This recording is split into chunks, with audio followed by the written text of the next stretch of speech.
Good morning.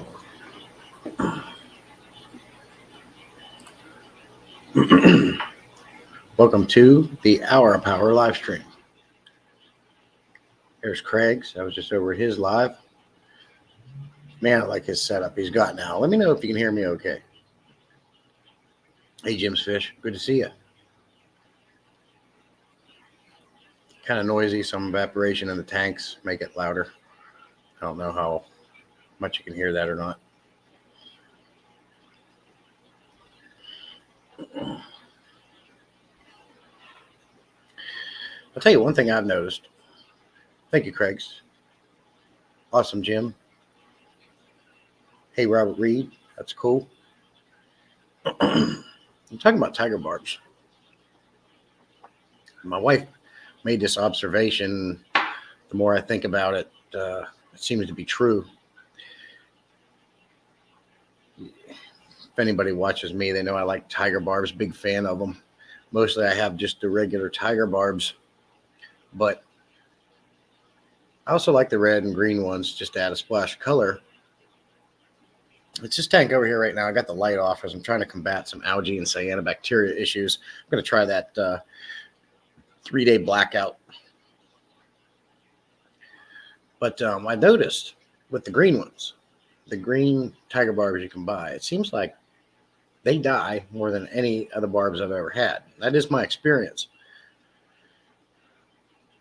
I just purchased not long ago some more regular ones, some red ones and green ones, and I've had 2 die so far. One I found this morning, and they were both the green ones. Maybe that's something to do with the green coloring, but it does seem to reign true. Let me know if you guys ever experienced anything like that with the green coloring in any fish. It seems like they die more.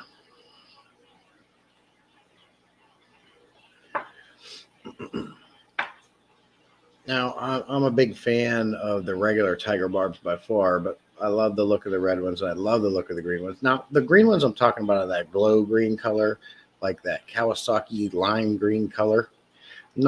Not the, the names escape me, emerald green or whatever it is that you can get. Those are pretty. I had 1 or 2 of them. Never had a problem with those. I'm talking about that like dye looking green color you can get in the glow form. That coloring seems to kill fish or something. I don't know.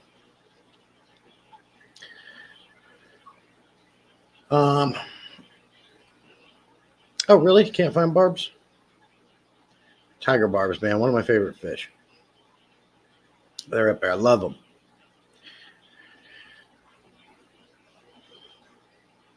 Oh, that's crazy. Craig's, if that's the case, maybe you can get a hold of some somehow, which is probably your idea anyways, and start breeding and selling them. And that's currently what I'm trying to do in that tank. I'm trying to breed them. I got some do-it-yourself breeding mops in there, and I threw some more water Sprite in there. Temperature's good. They say if you feed things like frozen bloodworms and stuff, that kind of induces them to breed. So I think maybe I'll throw some in there and see if that helps, because I want more tiger barbs for that tank, but I don't want to buy any more. I'd like to just breed them. Hey, Nano, good to see you.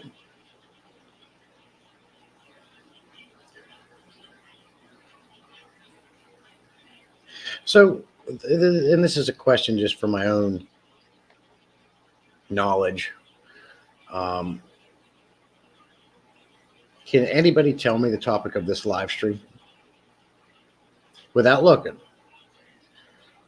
Do you know the topic of this live stream before you came in?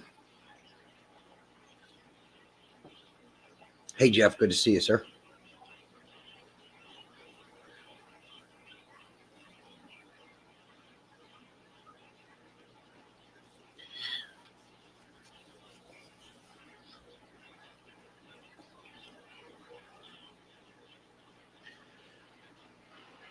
And then once I get some answers on that, we'll jump into the subject. Oh, yes. Yeah, if you look at the, I always schedule the live streams a week in advance usually. And, every live stream, I like to do a topic. Now, I know what you mean by that, Nano. 9 times out of 10, we veer off and just chat, which turns into great live streams anyways. But I do talk about the subject on my live streams at some point, usually more towards the beginning. I like to wait till a little bit more people come in, but nope. Hour Power is just the name of my streams. The subject of this live stream, which is on the thumbnail, is run your fish room. Don't let your fish room run you. And what I mean by that is we're going to talk about efficiency. We're going to talk about things you can do to make the hobby easier for you. Save you money and make it so it doesn't become a chore. Things you can do to prevent burnout, stuff like that is going to be the topic of today's live stream. Yes, Robert Reed got it. Hey, Peplin, good to see you. And I have videos out on that subject for sure. But, I've seen people saying about getting burnout and the cost of stuff and how do you run that many tanks and I can't do it or I don't have the time. So the subject I'm going to talk about on this morning's live stream. So if anybody has any tips, experience that run a lot of tanks, have been keeping fish for a long time, and you have something you'd like to share, by all means, share it.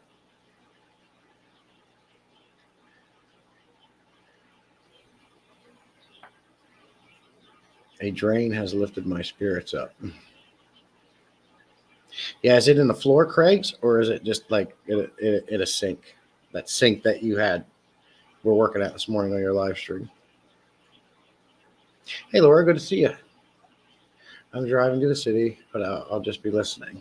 Okay, appreciate you.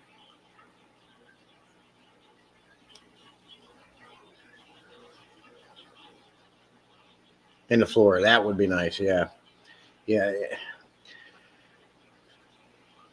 I'm getting to the point where I want to get my fish room into a garage and have a garage fish room just for the simple peace of mind that if there is a leak, it's not a big deal out there.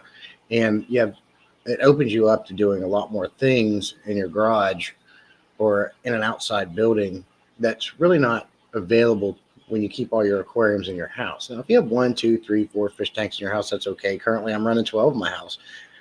I don't really have issues, but you still get an amount of water on the floor and you got to clean it up. Whereas if you're out in the garage or in a building that has a concrete floor, it's not a big deal. You don't have to worry about it. It definitely has its perks. Plus, you're not taking room up in the house. Hey, Ross, good to see you. Appreciate you coming in.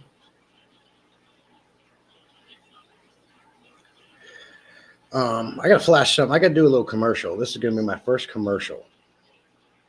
A friend of mine's dad owns a business where we live here locally, Fayetteville, North Carolina. He's been running this business for 30 years. And when I tell you he's the best in the business, I'm not telling you that to promote his business. I'm telling you that because he is literally the best in the area. As far as quality goes, he runs a good business. He gets things in a timely manner. And I'm going to flash their business card up here in a minute, and you guys can check that out. And if you're interested in having anything made, like shirts, hats, they do engraving. He showed me different things that he has made out of wood, metal. He can take a gun, a flask, and etch anything you want into it. And he's made me a sign. If you're over on Instagram, he actually put a video out over there of my sign being made. Once I get used to how it works as far as bringing in overlays and videos and stuff on here, I'll put them on a little bit more. But I'm going to flash their business card up here right now. If you wanted to take your phone, if you're interested, just take a picture of it or something like that. They do some really cool stuff over there. And what they did as a side business is my buddy took his printer, his laser printer or whatever it is, engraver, and he has it in his garage, and he does stuff right in his garage. So they're kind of handling that end of things at their house. But here's the card.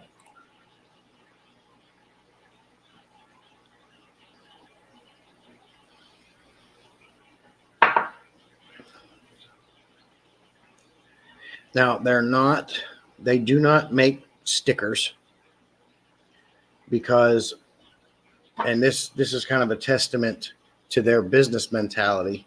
They do not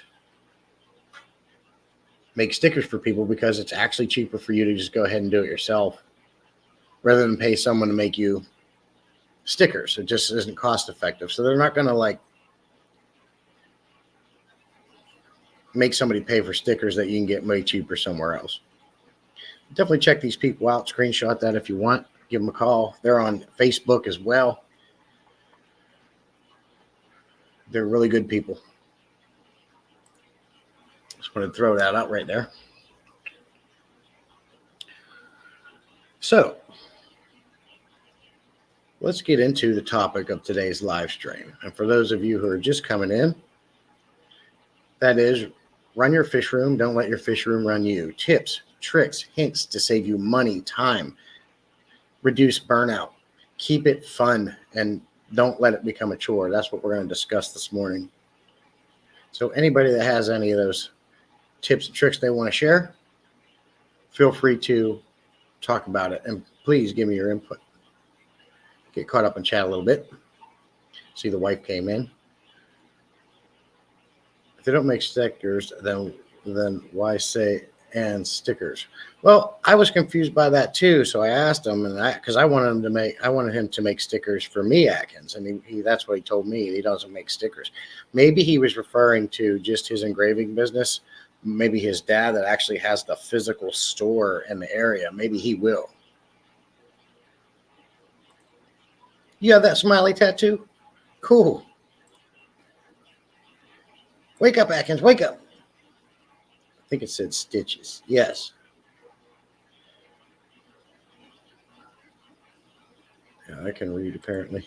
Let me just flash it back up here. Oops, hold on a minute.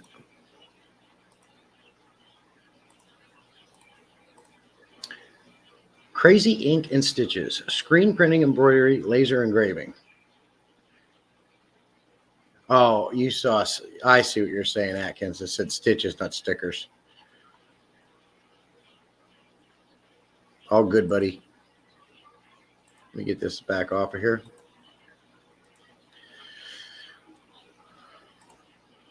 All good, Atkins. That's all right, my friend. You got the blurry vision.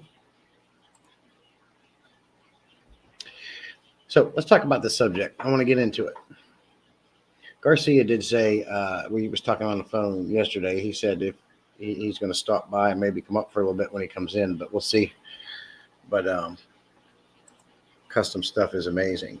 Oh, yeah, they did. He sent me pictures of different things that they engraved on flasks, guns, anything and anything they can do it.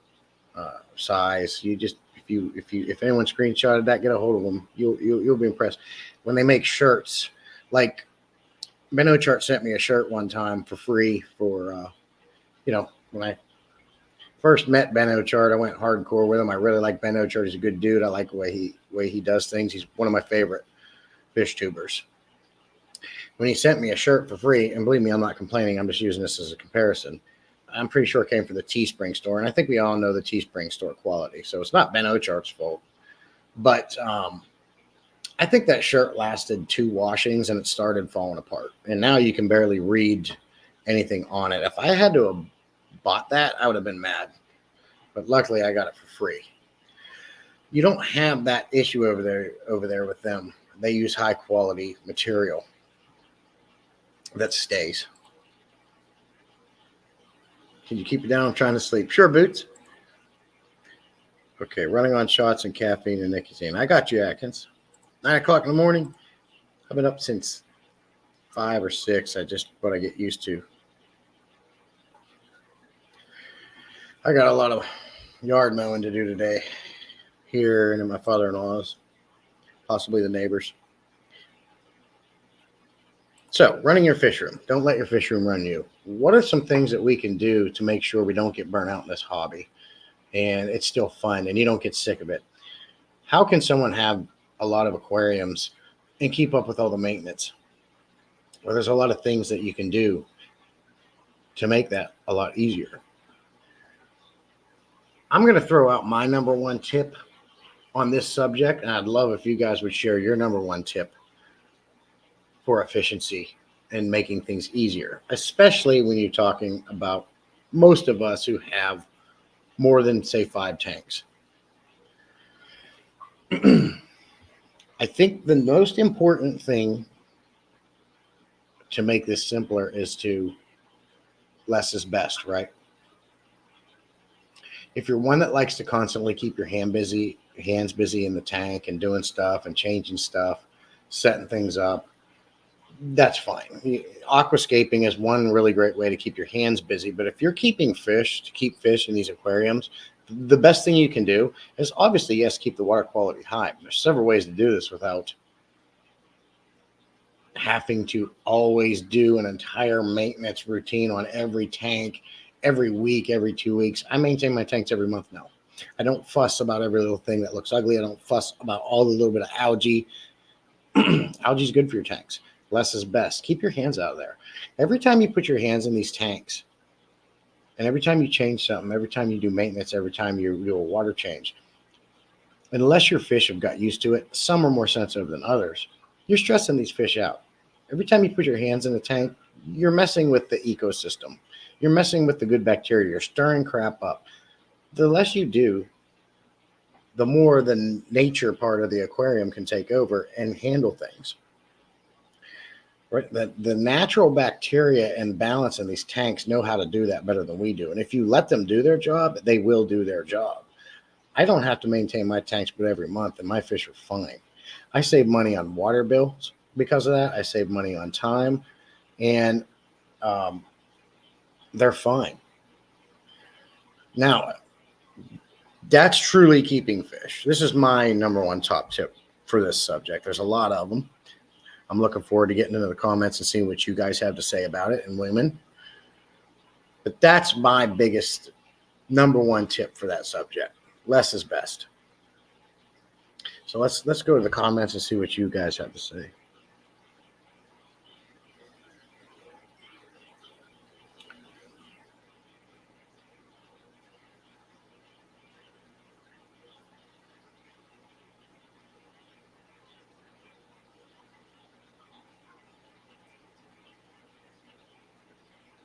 Talk about a fish auction.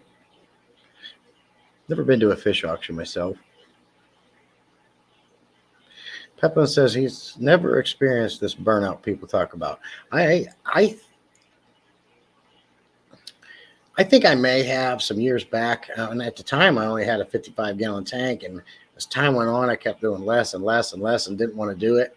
Then I took that tank and I moved it out into my dining room, and I said, oh, you know what? It sparked something in me again. Just by simply moving your aquarium and getting into it, re-sparked it for me. Then I set my 29-gallon back up that I had. Then all of a sudden it blew up from there, and I've been hardcore into it since and made a channel, and I haven't been burnt out since. And as time went on, I've improved my processes, made things easier, which makes me enjoy it even more. Craig says a little bit each day. I appreciate that reminder, Atkins. I'm going to need that. Number one, less time on YouTube, more time with the tanks. Oh, yeah, that's definitely for sure, Jeff. I mean, you know, if you do this and have a YouTube channel, it's very easy to let YouTube take over. And now you're thinking about, oh, I can do a video on this. I can turn this into a video. How can I do this easier so I can record this and still work on my tanks? And before long, it becomes a chore. So being on social media can definitely have a hand in making this a chore and not fun anymore. So I agree 100% with what you're saying.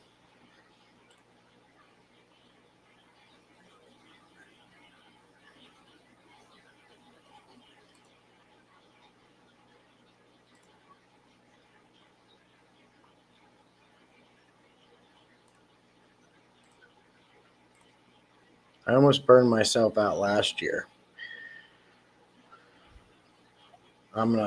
I haven't scrolled down to see your other comments, Atkins, but I'm curious how that happened.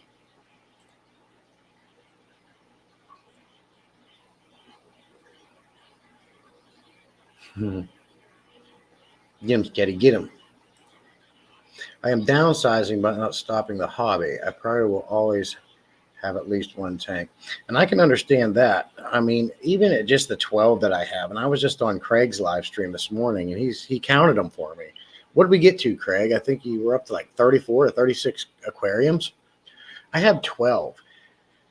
And I've said this before, I only want one more tank, and it's going to be a monster tank. And that will be the last aquarium I ever buy because I really don't want any more than this. With that many aquariums, and most of mine are large, I can pretty much keep any fish I want outside of fish that are too big. But I have enough small and large aquariums I can have fun with it. I just want my one monster tank, which I'd love to be 500 gallons and up. I have to be patient with that until I find, believe it or not, people give them away for free if you're willing to pick them up. I'm waiting for that deal or a very sweet, cheap deal on a tank. And then that'll be my absolute last aquarium. All of my burnout is always people related in some fashion. You mean just with the people around you, Jeff, or just work and everything involved with trying to keep up the tanks and juggle life type of thing?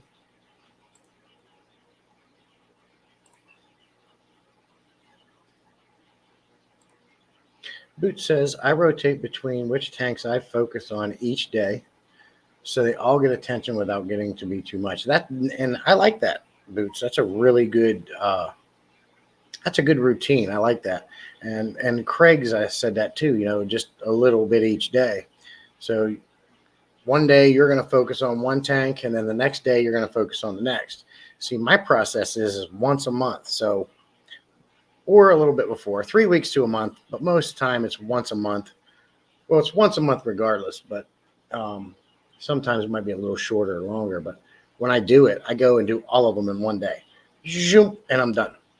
But because my aquariums are seasoned, they're matured, apart from the few small ones I recently set up, and I don't have a lot of issues. I used to take because my tanks have sand in them, so I pop the hose off the python, or the tube off the python, and use just the hose because you get more suction that way. I'll stick that down in there, and I used to suck out some uneaten food and poop. Now, obviously, I still do that, but I don't have a lot of it laying around anymore. I use my power heads in conjunction with my filters to help keep that substrate cleaned up in the larger tanks that require it. But even the little bit of poop that might be laying around, I don't bother with it. I let it go. So I'm literally just scraping maybe some algae on the front glass, pulling water out, filling it back up. While it's filling up, I'm going over to my hang on the backs that might be starting to get clogged up or need some cleaning. And I'm doing that while it's filling. So by the time the tank's done filling, I have done everything I needed to do in that tank. And when that, because your python fills your tanks slower than my pump can pull them out, right? So I wait till that water is just maybe 20% from the top, 5-6 inches from the top. I'll start draining the next tank and getting all that work done. So the next tank in line is done. I can just take that python, boom, put it over and start filling that one. And that's how I do my maintenance. I just go right around the room and do all my tanks that way. 34. That's a lot of aquariums. But if you guys haven't been over to Craig's channel or check out his live streams, he's got honestly, Craig, I've been following you for, I think, 2 years now. And the setup you have now is my favorite. I love that brick wall he has that's really long. He's got foam down because all his tanks don't have the braces or the frames. They're just the glass, right? Or the acrylic, whatever they are. So he has to put foam down and then put his tanks on that. Beautiful long brick wall. And his tanks are all lined up one after the other.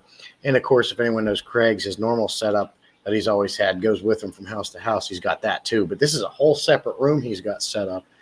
And it is really cool. Hey, Dale, good to see you. Let me see. I feel like that's a new name I'm not used to. We got the poop. We got emoji guy here. Usually my burnout is related to other parts of life, getting busy and not being able to keep up with maintenance. Exactly. I got you on that, Nana, for sure. I think Dale might be a younger kid.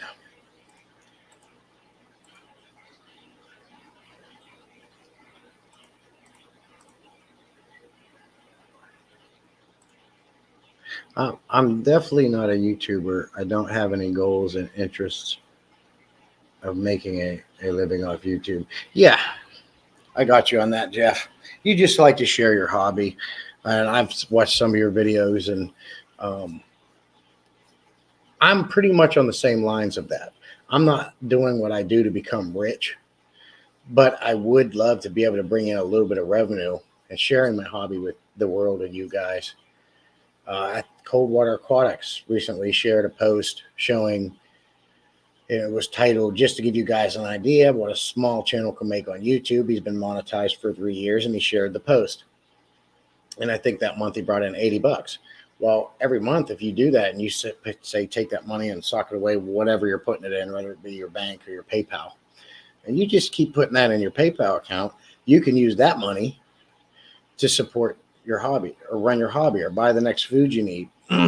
That's my plan. That's what I want to get to. I want to make enough revenue off doing this that I can help offset the cost of the hobby and save up for that monster tank that I want.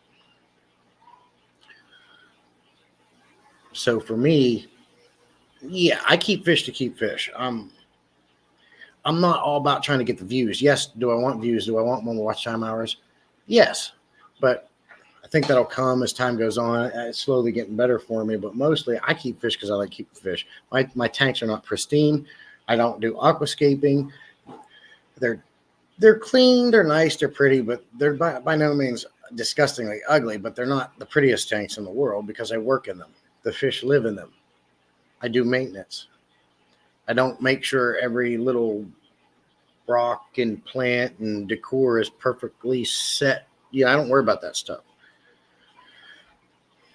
So, but that's my plan, and I've discussed it on many lives prior. I just want to get to the point where I can make a little bit of revenue off of this and help offset the cost of the hobby. And hey, maybe a bigger, if I get big enough, maybe a company or a vendor will see that and send me something to review that's worth of value that I might not need, and I can do a giveaway and give back to you guys.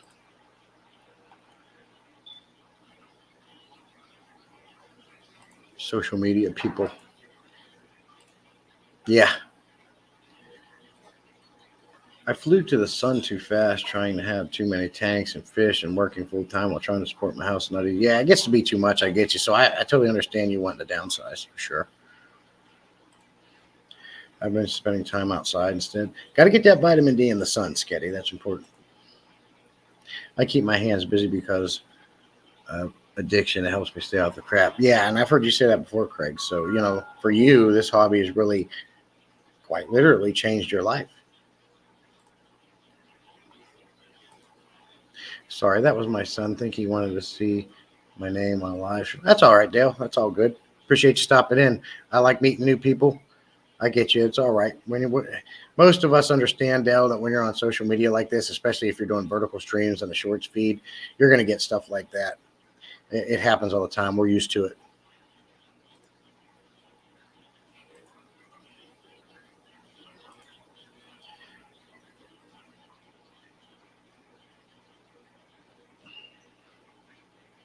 Ian, what did Ian say?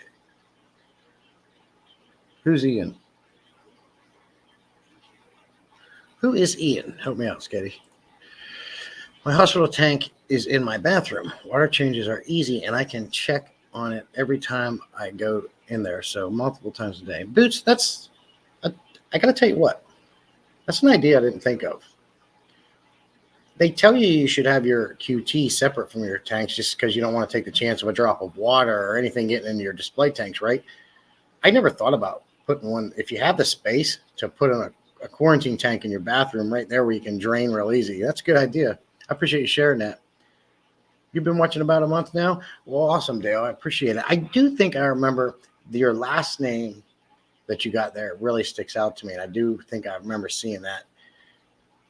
Have you been on my daily live streams I started doing not long ago, a couple times? They're silent, I know, but I want to add music on those daily live streams I'm doing, but I got to figure out how to do it so I don't get a copyright. And I don't think you can do it on the vertical streams and the shorts. I just don't think you can unless you start it through the laptop through YouTube Studio. But I don't know if you can start a vertical stream on a laptop. I'm trying to figure all these things out. Some people enjoy the silent streams. Some people don't. I make videos to make space on my camera roll. You guys are the added plus. That is one nice thing about being on YouTube. You get, as long as you don't do something to make YouTube so mad they delete your account, you've got free storage, man. Okay, Atkins is Ian. I finally got my first YouTube payment. It was on Friday. $240 I'm spending. See, that's what I'm talking about, Craigs. $240 for doing something you enjoy to do. Why not? Why not go after that? And that's what I'm hoping for. If I can ask you, Craigs, how many watch hours did it take for you to receive $240? Because that's in a month, right? If you don't mind sharing that. Tommy says, good to see you, by the way, buddy. He's cleaning the yard to mow after some projects. We'll be on the chat soon. That sounds good, Tommy. Be here for a little while. What fish are you getting, Craigs?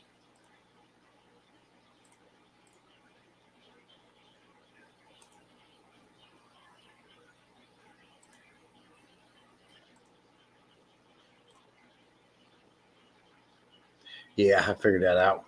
I figured that out myself, guys.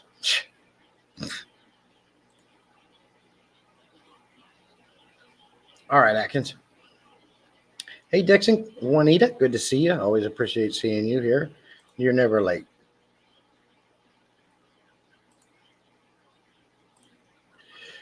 I just want you to be in the best place.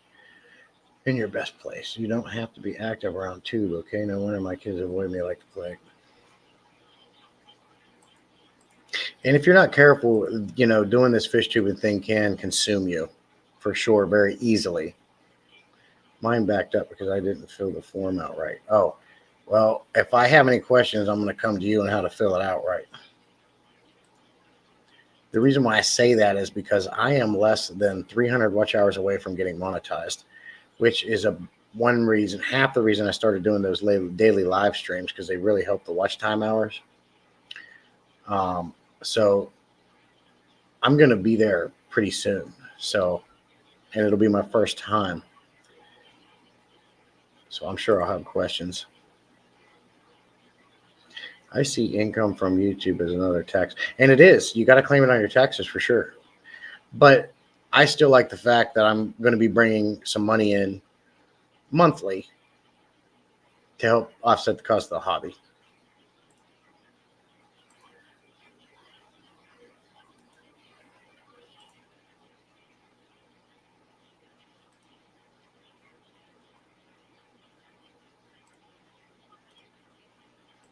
I was watching, hey, MITV, good to see you. This morning I was watching, I missed it. Garcia was live, and there was a ton of people up in his panel. Mad Max was on there. June's son, Carr, was on there. You guys probably saw it. I don't know, but I missed it. I woke up and watched pretty much all of it, and I love the subject they were talking about on there.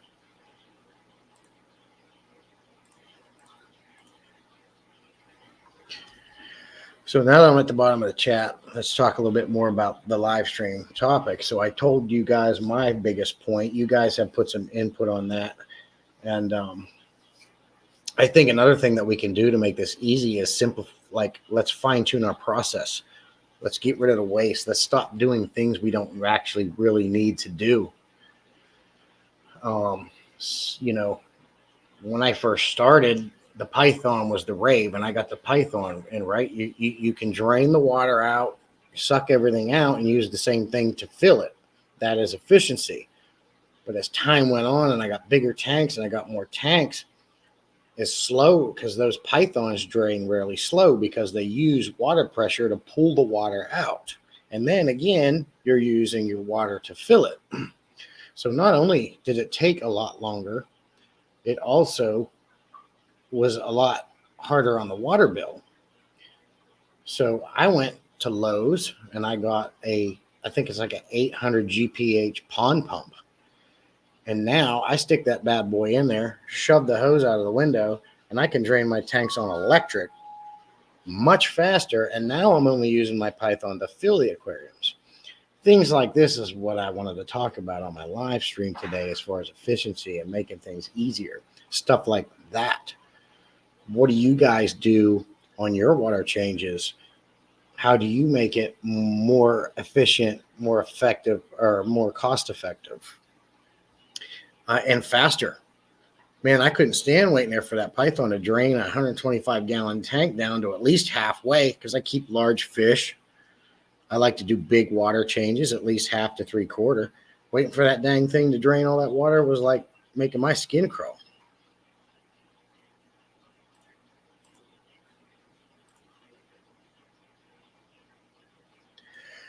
I passed out while they were still on Happy stream. Well, Happy wasn't on that stream, Jeff. This was one that he was streaming at like midnight to 1. It was like a 3-hour stream.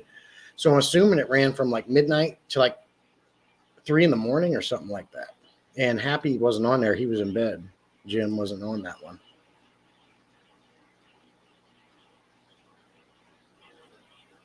Yeah, that's what I did, Dixon. It was a really good. It was a really good topic. I enjoyed listening to it. What's a water bill? You don't. What do you got? I'm assuming you have a well. I don't. I have to pay for my water.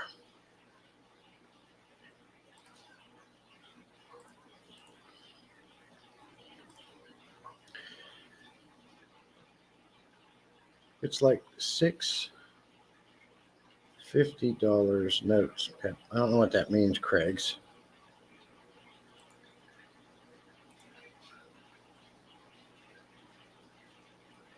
Peplin must be our electric bill.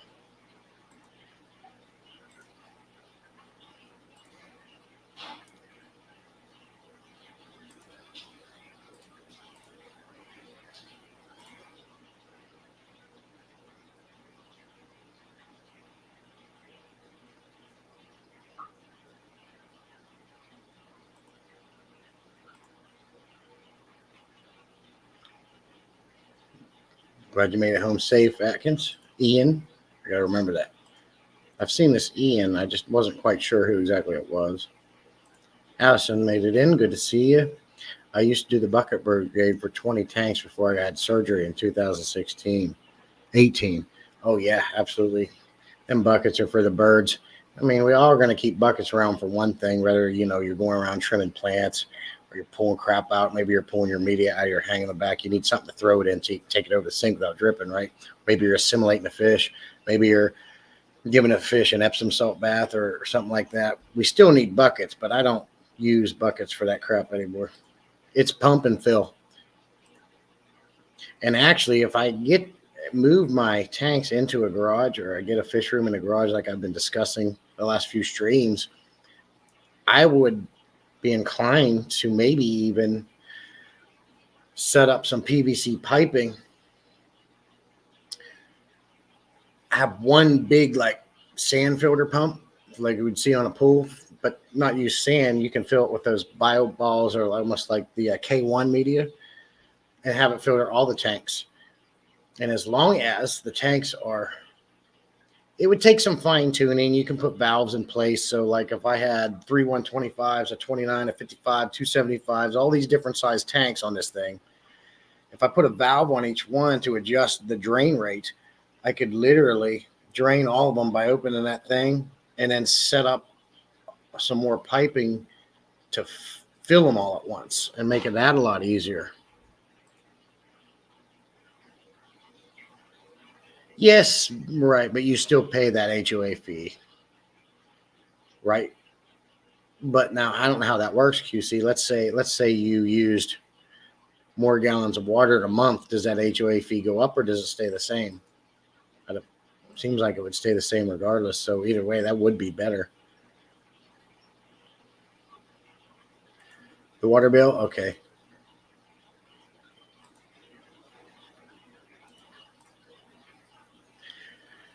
I pay for water, but no sewage. Okay, Sketty.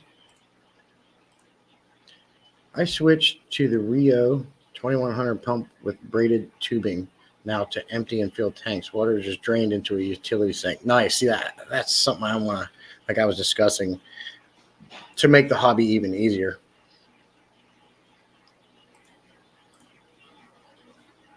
Okay. Jim was streaming before Garcia. Okay. And a few others were on panel and went to bed. Okay, I got you, Jeff. Thanks for setting me straight on that. I missed all that, man. I was in bed at like 9 o'clock.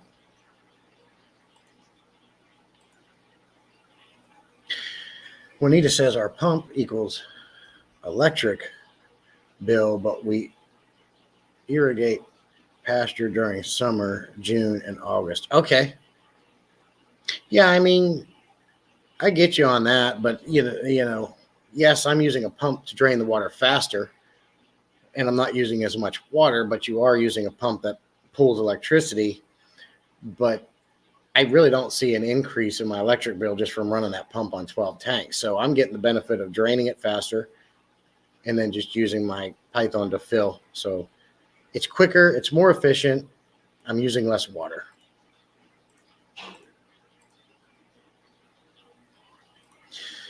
QC says, I live alone and probably use less water per month than a small family. Okay. Let's see. I live with 3.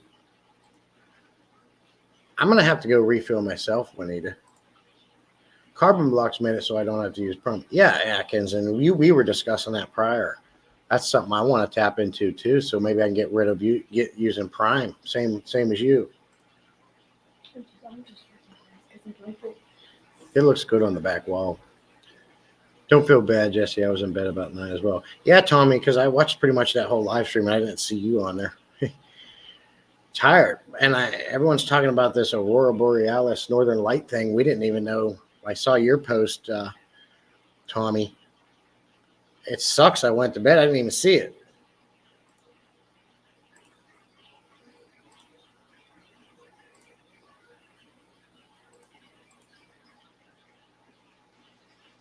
Yeah.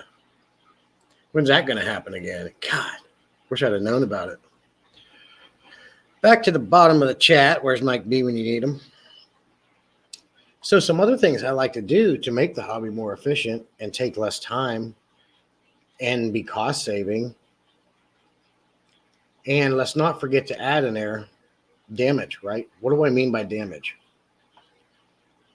When you have sand in your aquariums, the last thing you want to do is get that in your indoor plumbing. If you talk to Whip, he no longer uses sand. He only uses gravel because of this subject. I tried to tell him different ways to eliminate it so you can still have the benefits of sand because in my opinion, and some of this has been proven, sand is a much better substrate than gravel because it harbors beneficial bacteria. I have put videos on why I like sand for other reasons. One of that is because the fish love to interact with it way more than gravel, toss it around. That promotes positivity within fish, gives them something to do. Some fish have to have sand to dig into because that's what they do. They bury themselves. Sand, in my opinion, is just the superior substrate for a lot of reasons. Gravel looks nice. It gives you something else to look at, and it's cool too. If you're replicating that river theme, maybe you're into biotopes and things like that. That's up to you. You can do it any way you like, but I like my sand. You definitely don't want sand building up in your indoor plumbing. Over years, you can have an issue with that. So now I use the pump to drain the water, right? Some of these tanks I do have to take my Python, which I have a whole separate system for when I do this. I hook up to the garden hose outside. I go around and get all the uneaten food and poop. Snail shells inevitably clog them up. I have to go out, unclog it, start it again. But any and everything that comes out of these tanks now goes outside and not in my indoor plumbing. So that is another tip I like to do to avoid disaster, which can then turn into an issue for you if it becomes a disaster, making you want to get out of the hobby. Things like this. That's just another thing that I do to help reduce cost, frustration.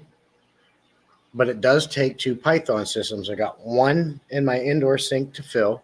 I got one hooked up to my outdoor hose to suck out if I'm sucking out that stuff. Because like I said earlier, I don't do that a lot. Most times I'm just replacing water.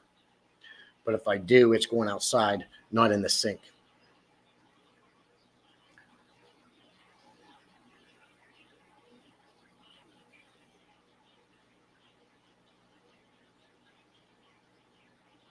I wish Laura was able to come here and give me my stop signs.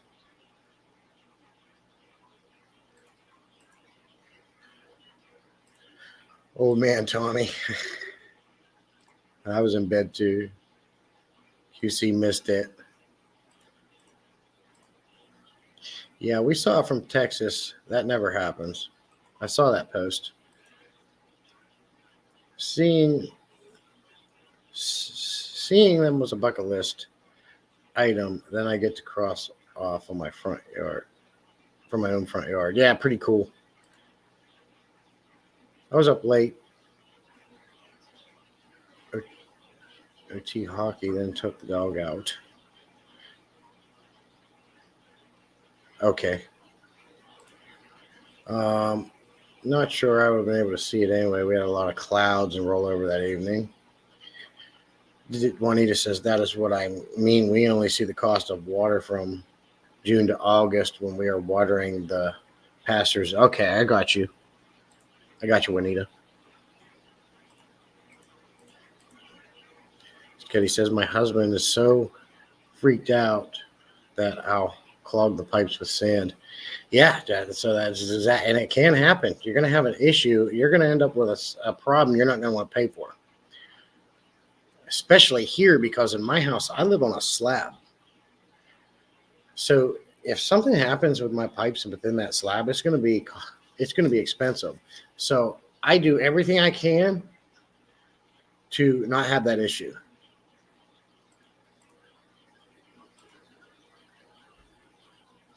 Craig says the colors were amazing. All the pictures I've been seeing online, it seems like they had a lot of reddish tint. Tommy says sand simply has more surface area than gravel. That's really it, and holds down soil if you use it. Well, too, Tommy, also it makes maintenance a lot easier.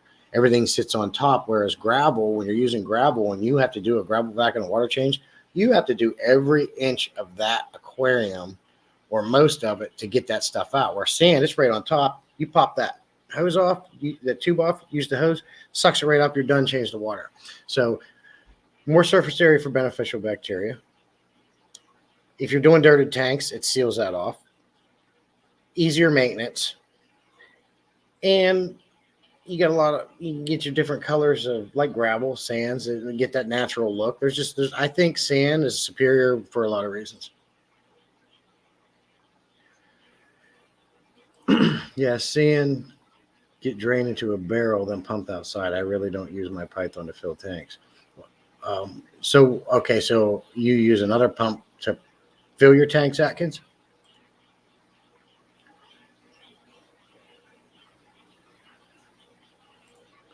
Oh, I forgot people use their sinks to do water changes. Yeah. I used to do it for years, but now I just use it to fill. I don't. Yeah, but some people do. They still use the Python. But obviously, if you have 1, 2, 3 tanks, maybe 4, I'll give you up to 4. The Python's going to be okay, depending on the size. But if, like most of us in here have multiple tanks and big tanks, a water changer just isn't efficient at that point.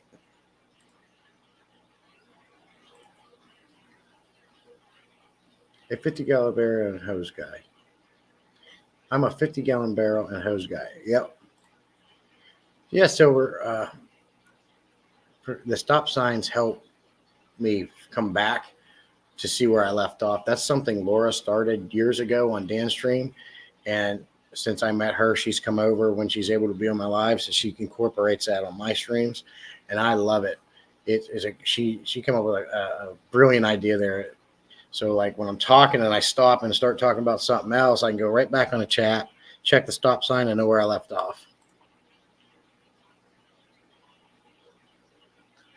I need to get 2 barrels on wheels for clean, dirty water.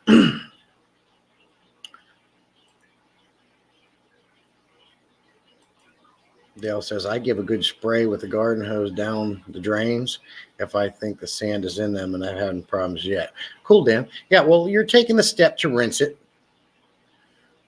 I just don't.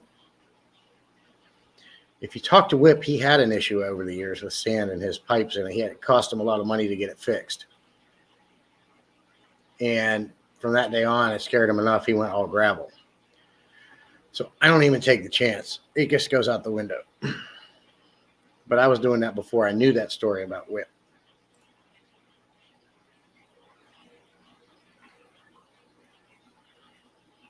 Yeah, Tommy, I doubt we'll ever see that again. I mean, I'm not going to say that. If it happened once, it could happen again, right? But when next 100 years, when I'm not around anymore?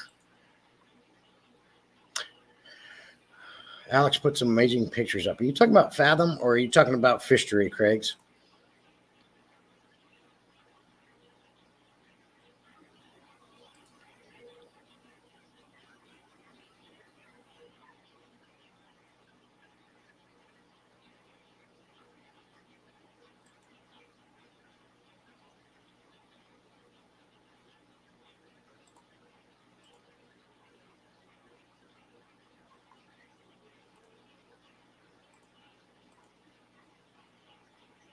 Okay, Fishery. I'll check that out. I've been sucking sand down my drain for 20 years and never had an issue. And that's crazy, Peplin. But you know what? I guess much like fish, much like people, your plumbing in your house is going to be different for everybody too, and how it's routed and which way it goes. Damn Pleco.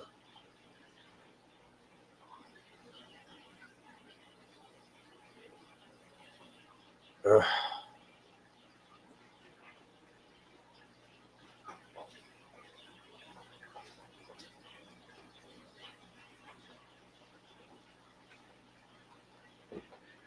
Sorry about that.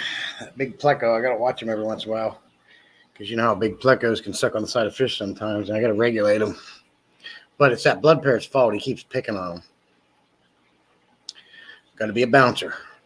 But yeah, see here, Peplin, 20 years, never had a problem. Others, a few years, big time expense. Jeff says the only way the work of keeping fish will drive me from the hobby is if I'm no longer physically able to do it. The human interaction will always be the larger struggle. I didn't delete my channel. Okay, Jeff, I understand that for sure. I know cross contamination, bad. I don't care because it works for me. Okay. Now, when you say cross contamination, are you talking about QT tanks in your display tanks? This time, just the content and name change. Okay, Jeff. Well, I'm glad you're here, and I keep seeing videos from you that I see you come across my feed and I watch. So I hope you keep doing it for sure. I like seeing what people do. Stick on RV inline filter on your water hose from the outside and save your pipes. Yeah, absolutely. You can do that too. We were discussing the carbon blocks Atkins again, and I think it was Allison to save so you don't have to use prime anymore. And we've discussed that before. Let me know when I'll put it up if I'm here. Okay, Tony.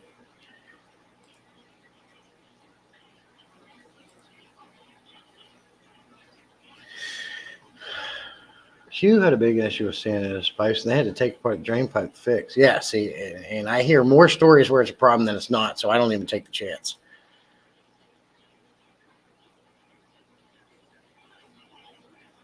Sketty's over here still lugging water around. It's stuff like that. Like I'm sure that you could make something like you were discussing, getting barrels and pumps. That lugging water around is for the birds because water is heavy. I wouldn't recommend it to others though. I just know how my system works. If it wasn't in a basement, I wouldn't. Okay, I got you, Peplin. But it works for you, man. You have like 20 years, not an issue. You know you're good. I put my houseplants on wheels so I can take them in the water instead. Works great. I'm assuming, Sketty, you have big tanks or big plants in pots that can get heavy that you need to take outside and water and let drain before you bring back in. Something like maybe a large elephant ear or something like that. When he says, yes, I am having health problems, but fish fam has helped me to get up and move more and keep hanging on. That's cool, Juanita. I'm glad that as a community we help each other even into the depths of that range. So that's really cool. And we certainly enjoy talking with you and seeing you in our lives. No, QT gets their own bucket with siphon and nets is separate from displays. I do that same thing, Atkins. But I use the same pump for all displays when doing water changes. Okay. I like Dan's live streams. A remote controlled pump. Yeah, Bing. That's taken up even more of a step. Let's use pumps. Now we're putting them on remotes. You don't even have to get out the chair.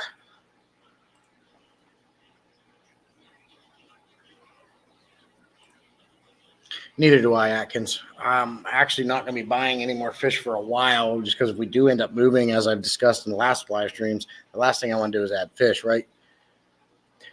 I actually recently lost a glowfish that was a rescue in the community. He lived a long while, but he died, and I lost 2 goldfish and 2 green barbs.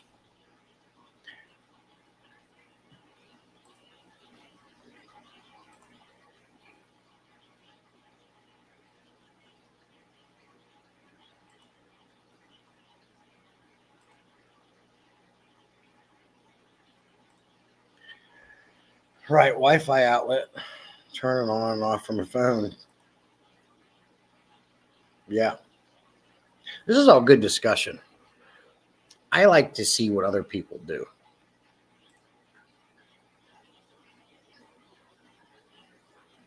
Growing out. Okay.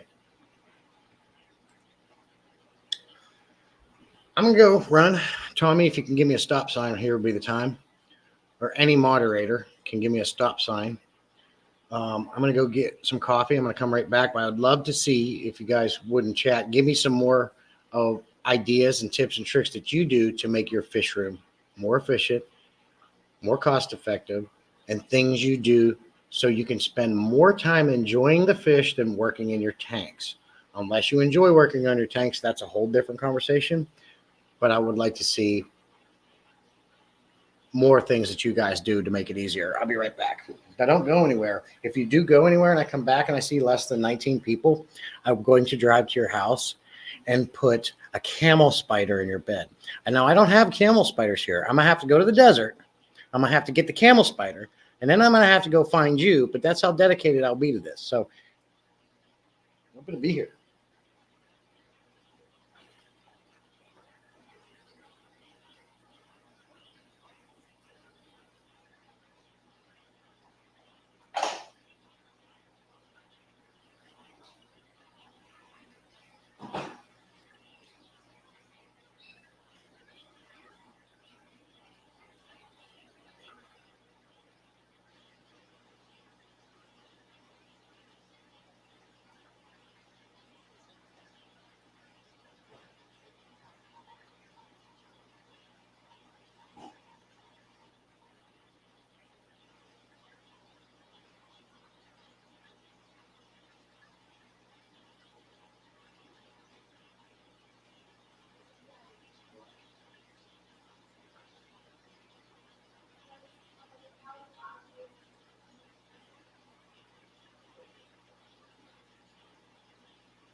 We lost someone. It's 18. Who left?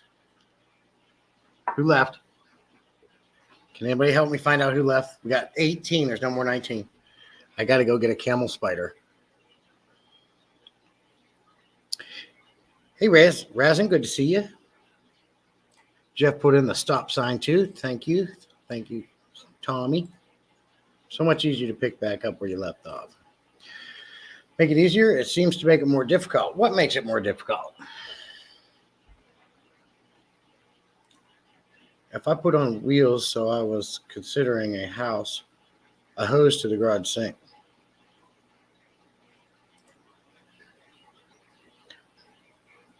Ew. Ew. Jeff, I believe you were in the military and you were probably over there and seen them camel spiders. I put a fleece roller in my sump. Atkins puts a fleece roller in my sump so I wouldn't have to clean socks or sponges. What is a fleece roller? Hey, Wallies. Good to see you. Appreciate you coming in and hanging out with us. Jeff left so we can get a free spider. Ah. You ever seen them camel spiders? Hey, Debs. Good to see you. Always appreciate seeing you. I can say with Debs, always appreciate seeing your face because your avatar is your face. Don't tell Jill. Don't tell Jill. Look it up. I don't want to look it up. You tell me.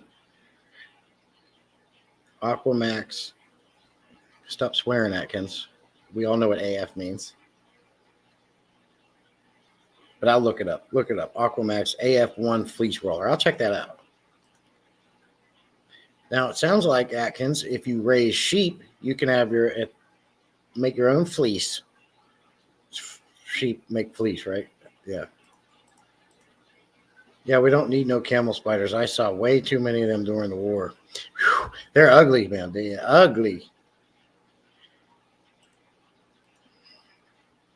It's like a toilet paper roll for your fish. I just need to take over the garage. Yeah, Sketty, that's where I'm at. I want to move my fish room to the garage. I just need to take over the garage, all the fish on one level, one house with all three types of water you choose from, all in a row, easy to go down the line, all in the same place exactly.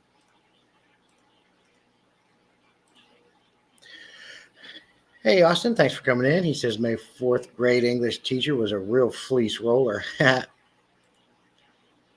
But a fleece roll. Yeah, easy DIY your own roll.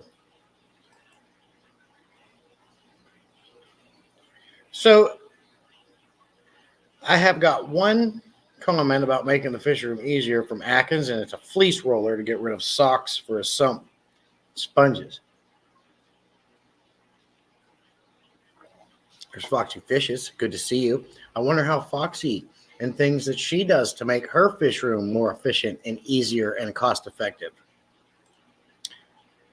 For anyone coming in, today's topic of this live stream is run your fish room, don't let your fish room run you. How do you make it easier, more cost effective, and less time to run, especially when you have multiple tanks? Tips and tricks, hints, what do you do? But the filter is hard plumbed into my drain going into the sump. It's the main mechanical filtration. Right, so from watching Ben Ochard's streams, he's got that pipe that comes down. He's got a sock on it, right? And that's where it comes down and goes into. I'm assuming that area right there is where you have your fleece roller.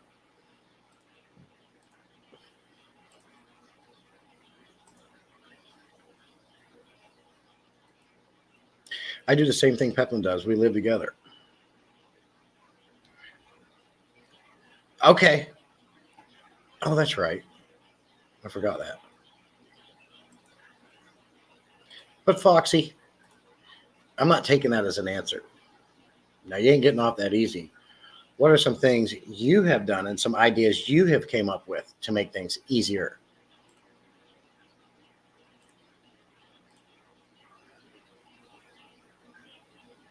Yeah, Jeff, that's cheating. I called her out. No worries.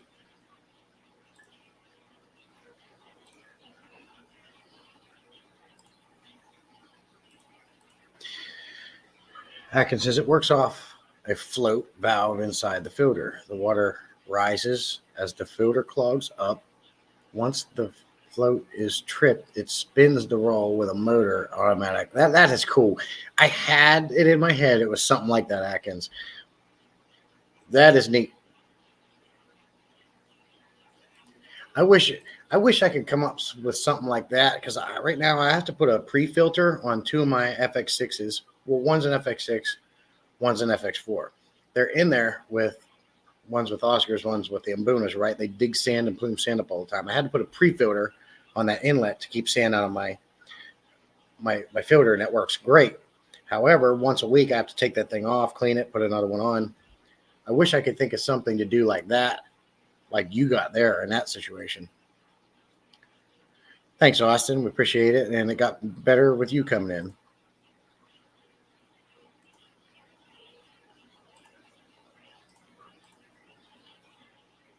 I will stop back later. You have to go troll someone. All right, buddy. Do as you will. Do as you must.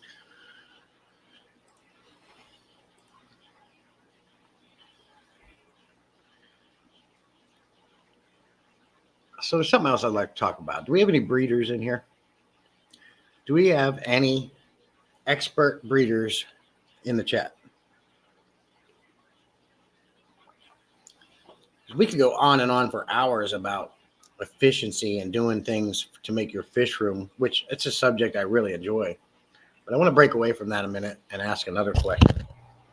Keep knocking my microphone over. About breeding fish.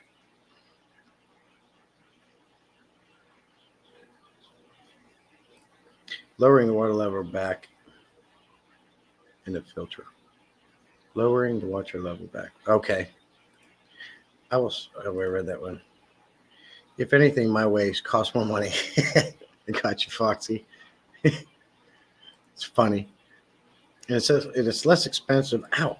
And it's less expensive than one FX6 I paid $190 for. But see, I get you on that, Atkins, but all my canister filters I didn't pay full price for. I got for very cheap or free. And they're not going to be that old. So I never paid $300 and $400 for my canister filters, not any one of them.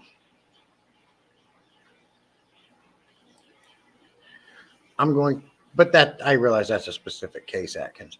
I am going to put an automatic shutoff valve on my fill hose because I space out when I'm doing things anymore. Oh, an automatic shutoff. Okay, I got you. So you want like a fill valve. I got you. Not a bad idea. I mean, even us, it's not just you, Anita. I have never overflowed a tank. That's something I can say I'm proud of. But I came close when I started a YouTube channel and I was on a live stream and I was filling a tank and it was close. But I think it was Laura who said, I said to her, give me a red alert sign because you could see the tank, the top of the tank in the background if I'm getting distracted. And she said, red alert. And I turned around. Oh my God, the thing was starting to come up to the top of the braces. Peppa's not an expert, but I have 2 kids. Who has kids? I got one. I got 3 really, but one of my own 2-step kids. Tommy has 3. I'm not claiming my kids, not me. Oh, sorry. I see your message just came back. Just had that first. Okay. Kitty's got 4. That's funny. If fish count, I got thousands. Yeah. Happy Mother's Day. All expert greetings. Breeders, there you go, Austin. Well, I think some pets are worse than kids. Some dogs, can be worse than having a kid. Tearing crap up. Obviously, they're not human beings, but I consider pets and to be right up there with them. Some of them can be more work than your child.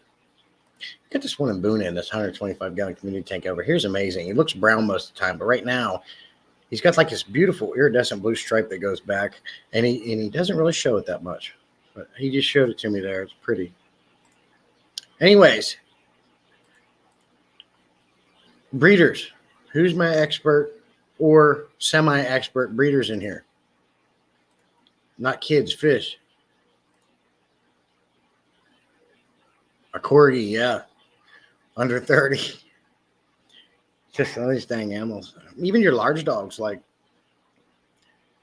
if it's not them digging holes in the yard, chewing seats on your golf cart, or your speaker wires on your golf cart, or the occasional pee and poop in the house, or the constant cleaning of the floors and the couch because they're just dirty, it's the vet bills.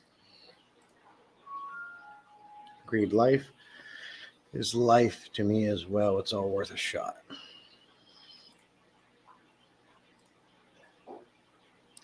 Corey is like having an infant around that needs diaper changes. We had 7 Shih Tzus at one point years ago. That was fun. And they were all female except for one. So imagine that.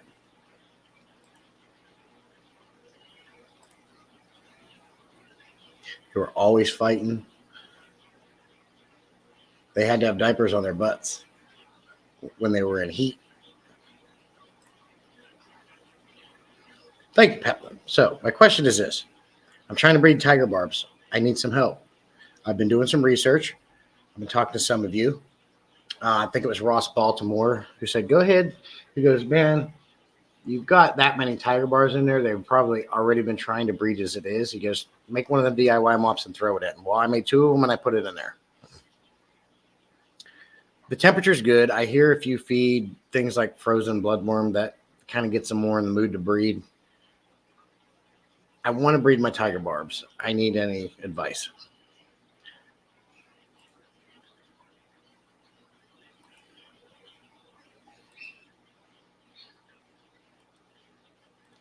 When he says, my Corey is 14, she's still an active girl. I hope they hatch and grow well for you. What would Razin say? Not an expert. I have you. Well, how do you say that? What is that word? Is this Walru? Uru? I don't know what that is. But I'm glad you got the eggs from them.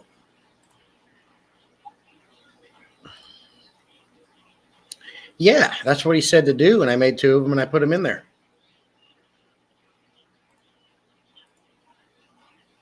I believe they are egg scatterers. Oh, okay. So a mop. I don't need a mop. Take them out.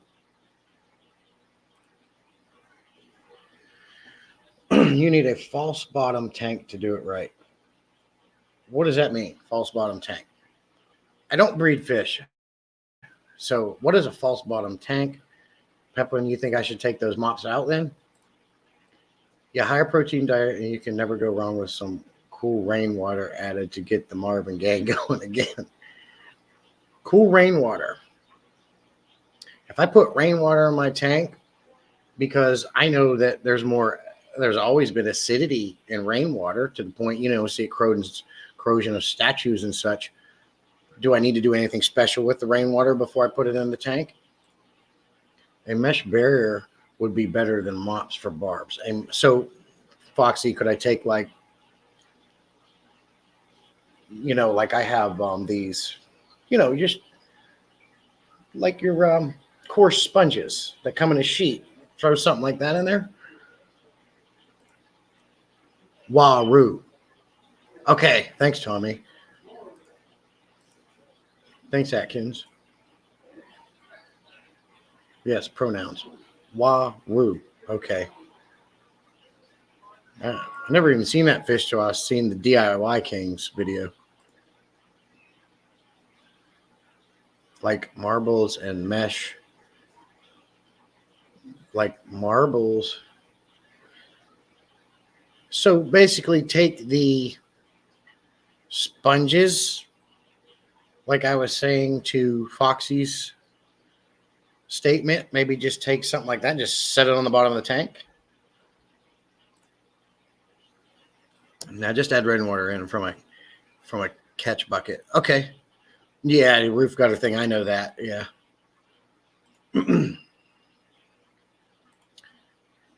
Not pronouns.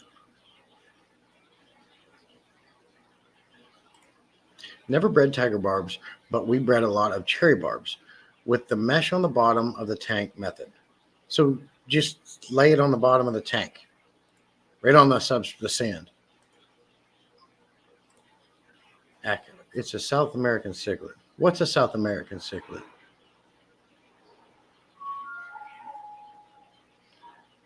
What is the South American cichlid? No, like plastic canvas mesh. Oh, okay. Yeah, I have some of that. Okay.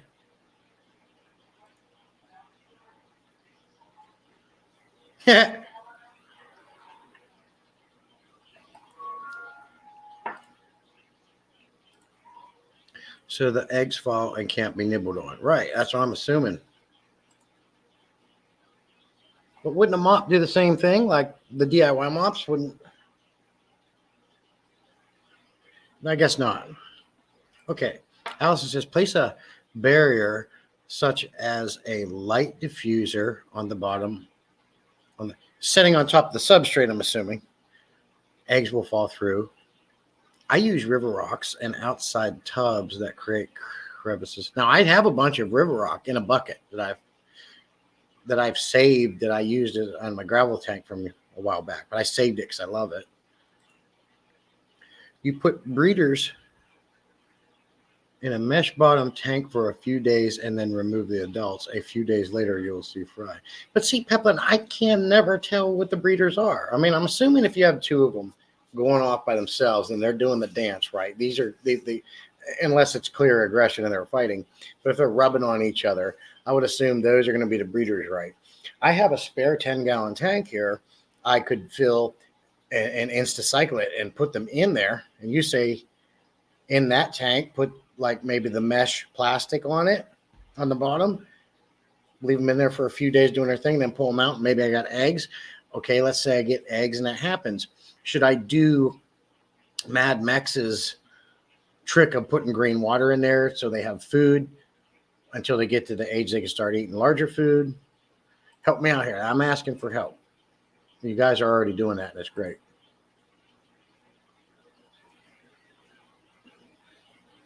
I bet.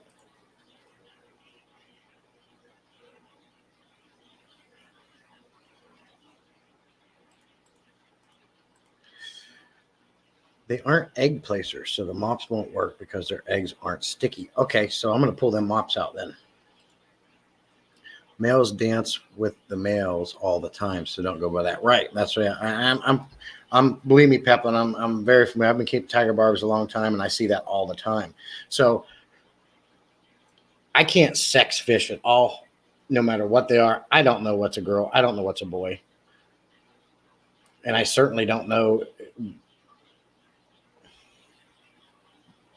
what they are with tiger barbs. So it's like, how do you, I want to breed these barbs. Start with a fine powder. In a few days, you'll get on live baby brine.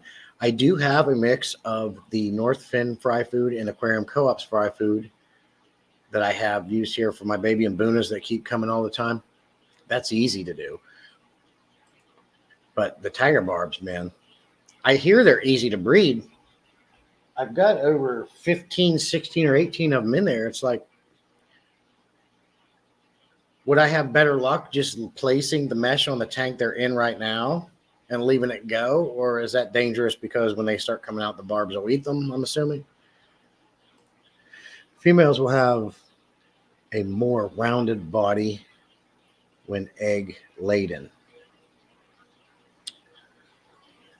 Okay. What are some key differences between tiger barb male and female attributes? Swift says, salient, you see my last short? Lost all but 5 fish from my 75 Gaboon tank. Nitrates were off the chart. No, I didn't see that, Swiffle. I'm sorry to hear that. So you lost all your Mbunas except for 5 of them because the nitrates were up. Why was your nitrates up? Well, your nitrates were off the chart. Well, what? So you can't measure it. I'm assuming they were over 100, 200. According to a lot of people, nitrates aren't a big deal. You know, you have to reach, from what I understand, 500 to 600 ppm nitrates for it to actually start affecting fish. So are you telling me you had like exceeding 500, 600, 700 nitrates in that aquarium? Was the ammonia up or the nitrites? Did you have a dead fish you didn't see or something? I can't tell any fish apart, Tommy. I even asked Corey over at Aquarium Co-op, how can I sex my mbunas? He laughed and said, good luck, literally on his live stream. Because they tell you, even with angelfish and mbunas, oh, the crown, or they don't have the crown, or their front fins are forked, or the males isn't forked, and males are more colorful than females. But at the end of the day, I got female mbunas in here that are just as colorful as the males. I know I have a couple female angels in here because I had eggs one time, and all them angels are still here with me. But to me, they all have a little bit of a crown. I can't tell any of these apart. Smaller barbs, I can't tell the big ones. Like Ian said, time to crack open the Google and research. I've been doing that, Foxy. And I'll do some more, obviously, but I was really hoping to get some input from you guys who got a lot more experience in breeding than I do. Sweet Acre Corey is good to see you. She says Salient Stubbs Aquatics breeds barbs. He could tell you the difference. Okay, I'm subscribed to Stubbs, and I have watched his videos, and I'll definitely go over there and check them out and get a hold of them. Thank you, Coy. Cherry barbs are easy to sex. Not sure about tigers. Search out Randy Carey to see if he has club presentations online. He is a country's top egg scatter expert. I think you told me about him before, Allison. Randy Carey. I'm going to take a picture of that.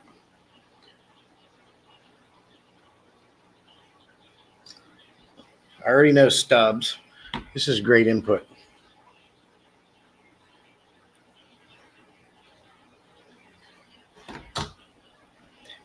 Something that you guys might not know about me is I'm a very impatient person.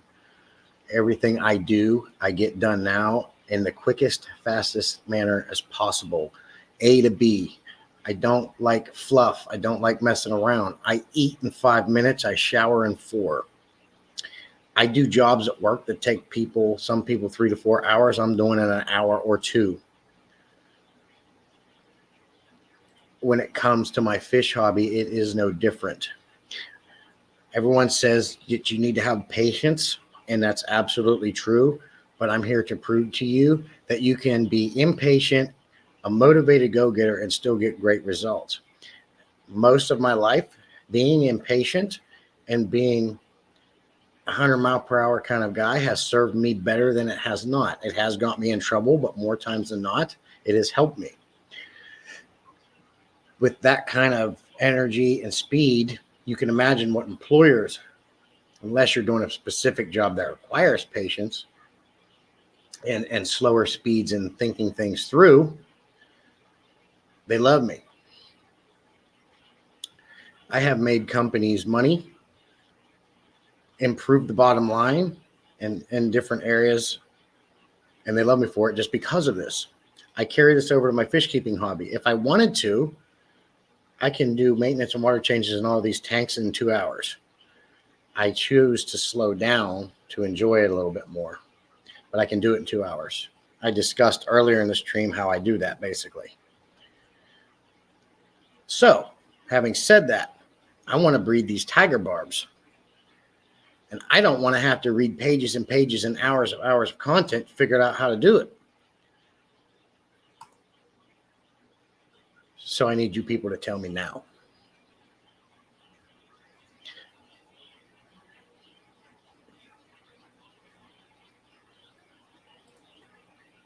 No ammonia, no nitrates, no nitrites. You just had high nitrates. I'm assuming dark maroon red, right? Or I don't even know what it looks like, anything above that. My crap never reaches over 80 ppm.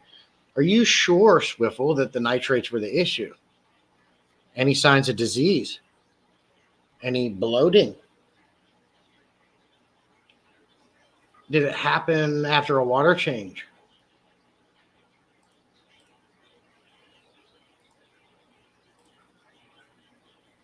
Watch the vid. Was it nitrate or nitrate that was high? Because you said both and I got confused. Red valve. Yeah. The nitrate is going to have bottle 1 and bottle 2. Nitrite is 1 bottle.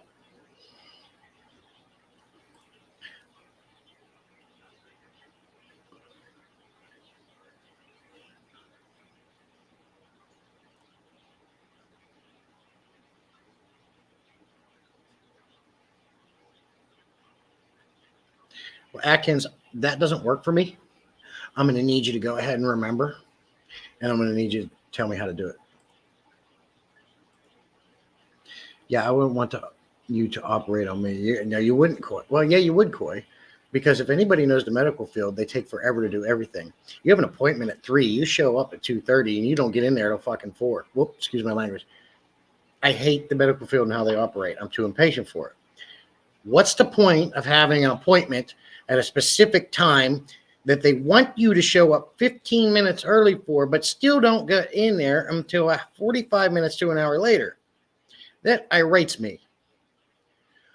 But if I was a doctor, you'd want me, Coy, because I'd have you in and out of there in no time.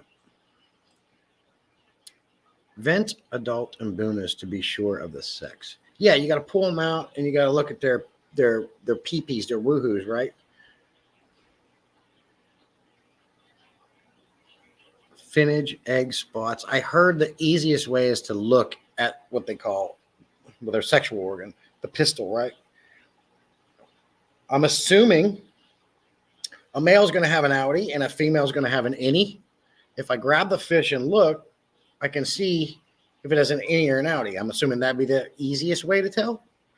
Or do they both have outies, just one shorter than the other? I don't know. You can be motivated and patient too. I have learned this in the last 20 years. All right, Juanita, look here. When you get to be my age, and then you can tell me, okay, you're like 45, okay? So you can't be motivated and patient. I'm just kidding. You can be. But patience makes my skin crawl. Patience takes too long. I like my answers, and I like them now. But when you get to be my age, you can tell me, Juanita. Juanita's like 45. Now we tell you nothing. You want a camel spider in your bed? Tommy, you want a camel spider in your bed? Keep it up. 2 weeks ago.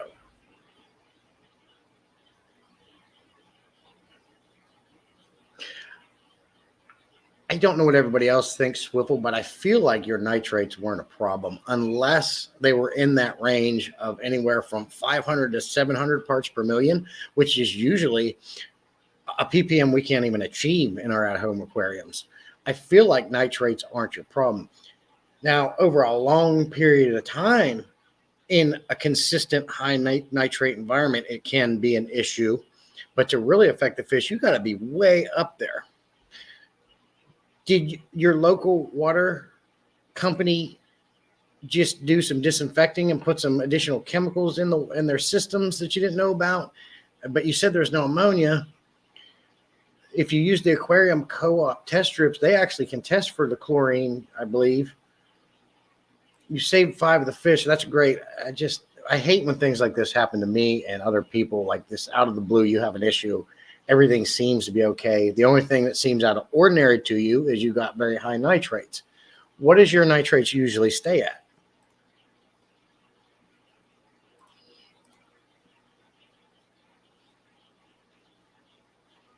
Okay, if it's still within the chart of the API Master Test Kit I'm assuming you're using, those high nitrates shouldn't be that much of a problem to take that many fish out that fast. You can research it and find it yourself. I'm not a walking encyclopedia. I got you, Atkins. You seem like a walking encyclopedia. Atkins, you seem like a walking fish encyclopedia. So I have some false barbs. I wish I could breed. Video shows vials of water change.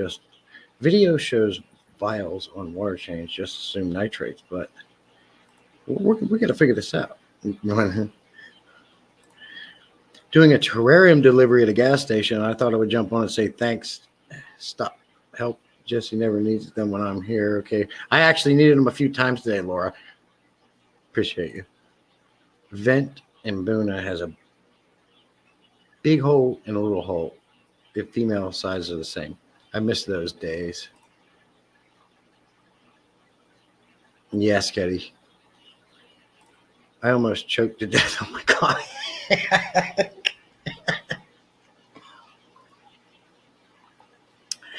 What's good with me?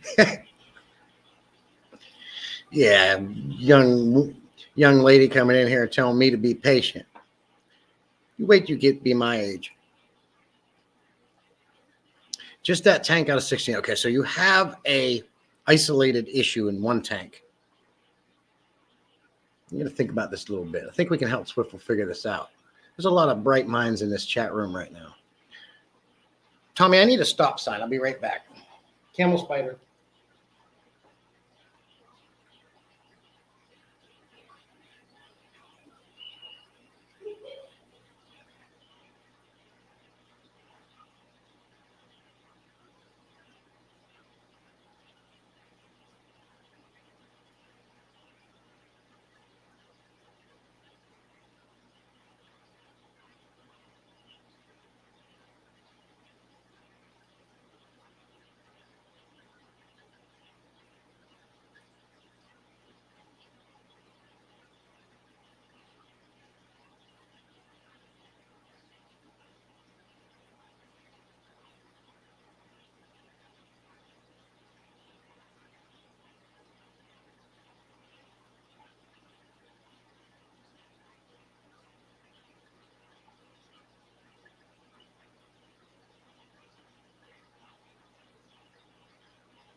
We have a cockatiel back there.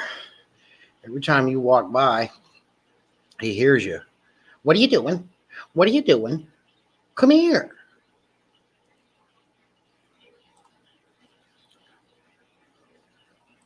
Allison says the difference is the size of the pores for breeding. Male has the same size as its excretory pore. I understand you're saying excreting, but I think you would say that excretory pore. A female's is larger. There are plenty of pictures, primers online. Of course, it is it's hard to catch them. With Mbunas, they're mouth brooders, right? But if we're talking about tiger barbs, I plan to do some research. I'm just messing around before. I am an impatient person, but I do plenty of research and learn about things when I want to. But I certainly appreciate everyone's input and help me here too as well. That's what we're all about. We help each other. Just like Swiftle's having an issue right now, help him maybe try to get to the bottom of this. Nitrates are like 80 after 2 weeks. Never had an issue with nitrates. Right. Yeah. Okay. All of a sudden, they just spiked.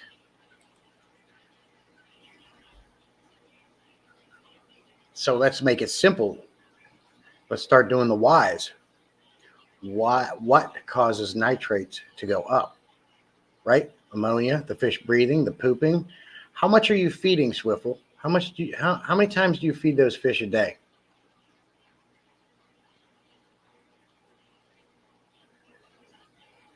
I haven't bought any glowfish yet, but I was tempted yesterday by some star red tiger barbs. Oh yeah, I have those in my 55 Asaya. I love those, and it's good. I appreciate you coming in. Good to see you.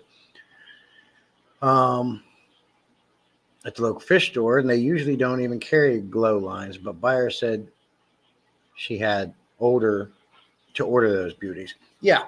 Now I have several of those in my 55-gallon tiger barb tank. They are pretty. I love adding a splash of color.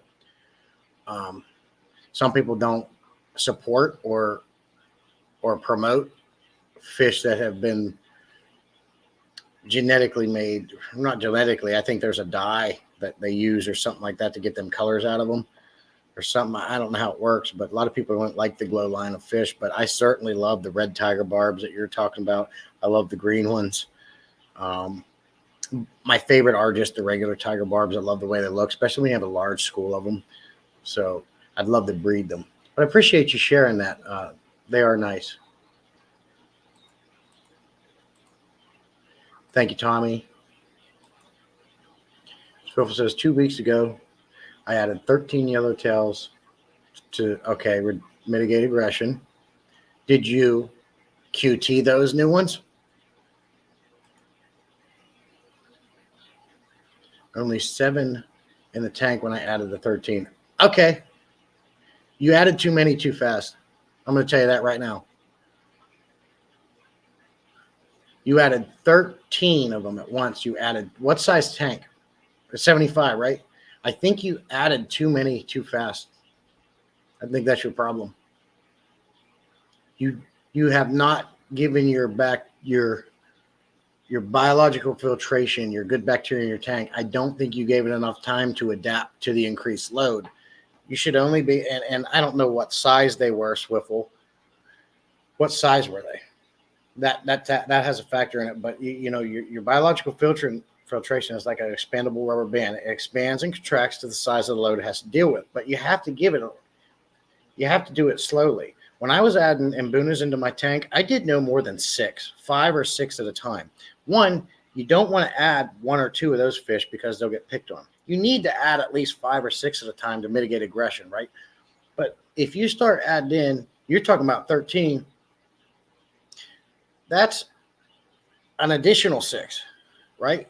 So 6 and 6 is 12. Yeah, 6 and 6 is 12. You added 13. I think you added too many fish too fast, and that's where your problem came in. I think you overloaded your biological filtration. It couldn't handle the size increase, and that's why your nitrates are going up.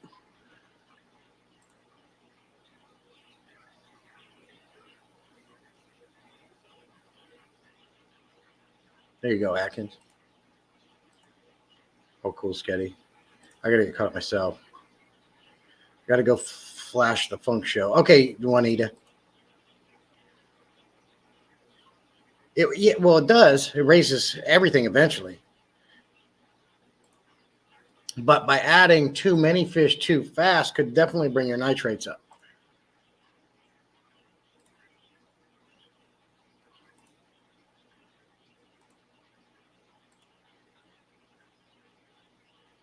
Had them from babies.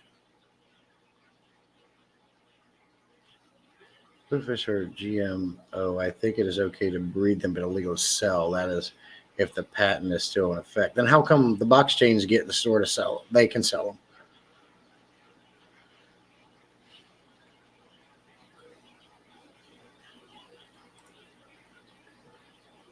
No ammonia. If so, load was okay. No. You had 24 in the tank before, right? So help me with these timelines again, Swiffle. You have a 75-gallon Abuna tank. Before this, you had 24.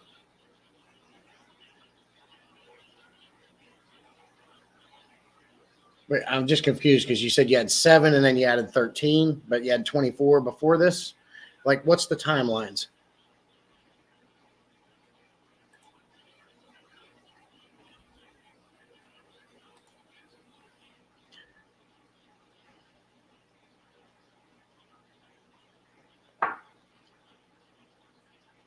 because they have a license to sell. Okay. You don't. Okay. I got you. So it said 24 in the beginning, sold all but 7 for 2 months, then added 13. So for 2 months, you had only 7 in there. Would that be correct?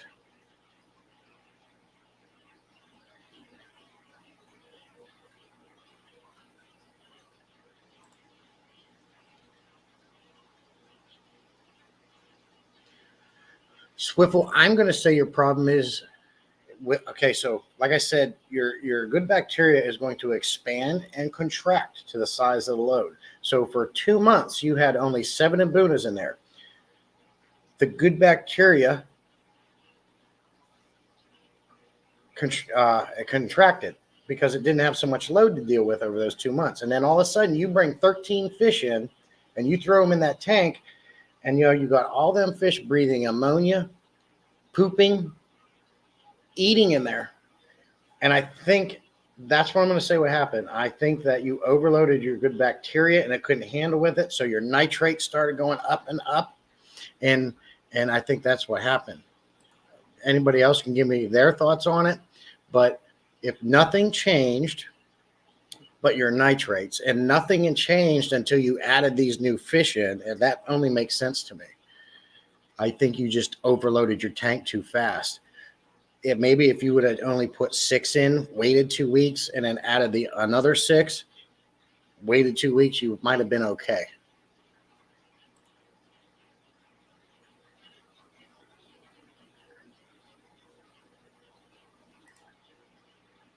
I would really think ammonia and nitrates would be out of whack by overstock. No, I mean, yeah, they can. Right. So the reason why I'm saying this to you, Swift, because I had the same problem with my Tiger Barb tank. I got impatient, believe that or not. I added too many too fast and didn't give that biological bacteria 2 weeks to adapt. And the fish started dying. So I tested my tank. I really didn't have a lot of ammonia, but my nitrates were getting higher and higher and higher. And it's just the fact of, I just think I overloaded the biological. That's the only thing that makes sense to me in this situation with you. Anybody else can say what they think. I'd love to help. But ammonia can and will spike as well, but so can your nitrates. I mean, I think it was Caveman Aquatics put out a video when he was using his, because he really pushes the CChem products. He was cycling a brand new tank, and because he was using prime to detoxify the ammonia, and the ammonia was sky high in that tank, his fish were fine going through the process. So you can have a cycled tank and still have high ammonia or nitrate or nitrate.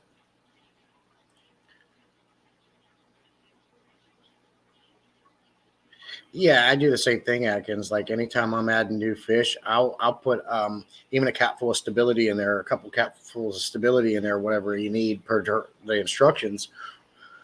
Or you can even take, like you're saying, put a bunch of crap from an established tank, some sand, or even put a whole filter on there just to help boost it.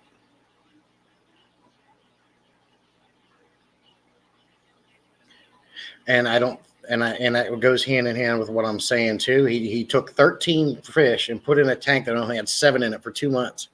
I think he overloaded it. What do you think, Atkins? Everything else was fine before. I fully understand what you're saying. Okay, that's what makes sense to me, Swiffle. I think you just overloaded your tank too fast, got impatient with it.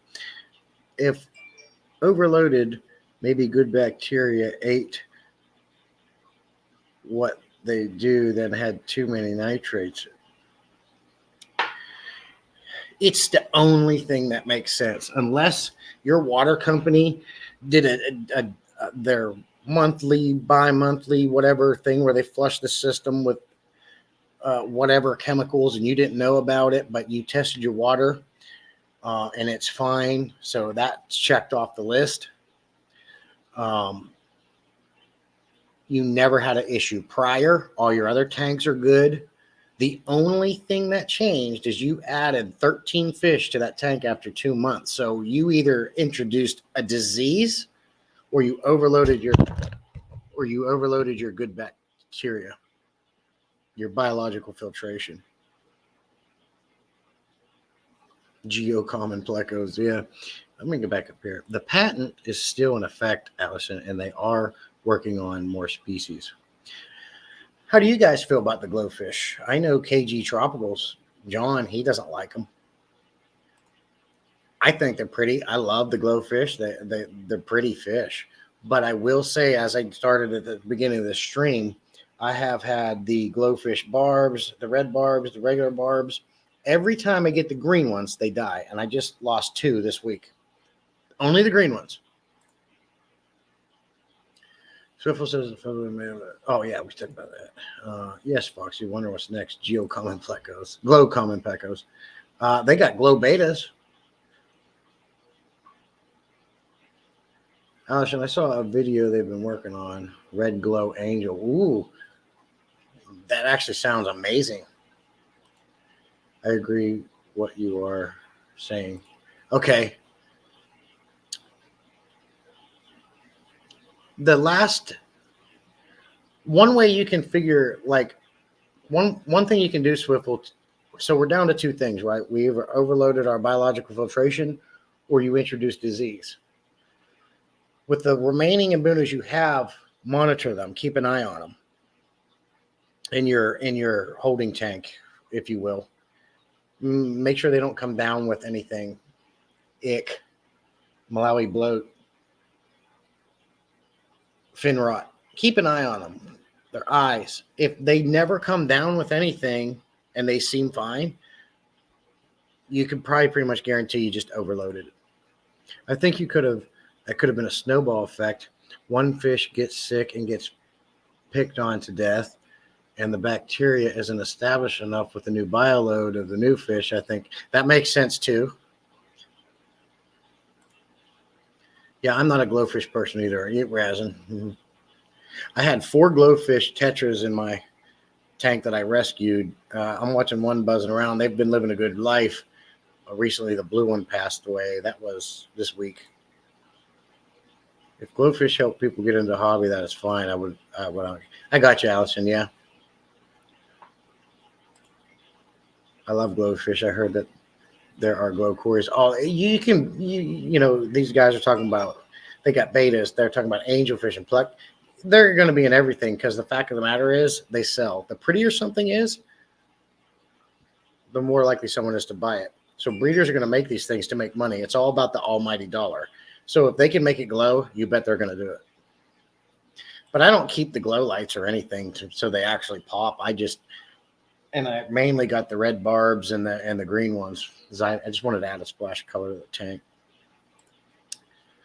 5 that survived are in a 40-gallon tank alone. Okay, I just monitor them, Swiftful. Keep an eye on them. Make sure they don't get any disease.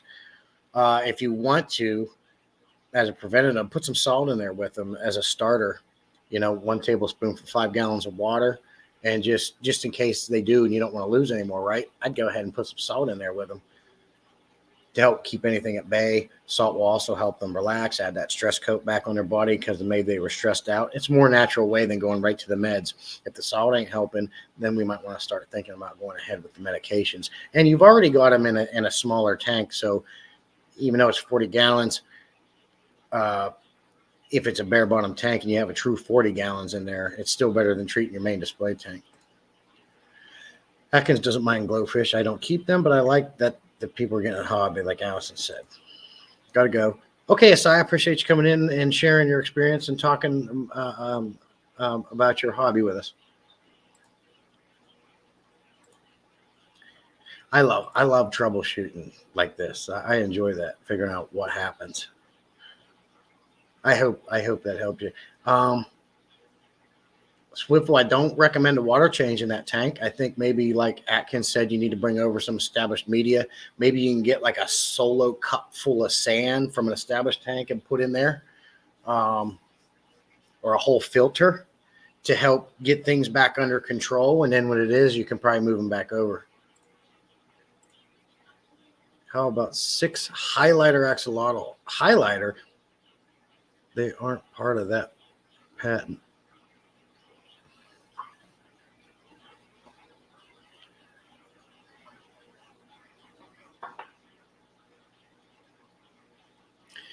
Well, this has been a fun stream so far.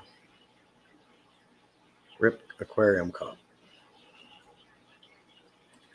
Rest in peace.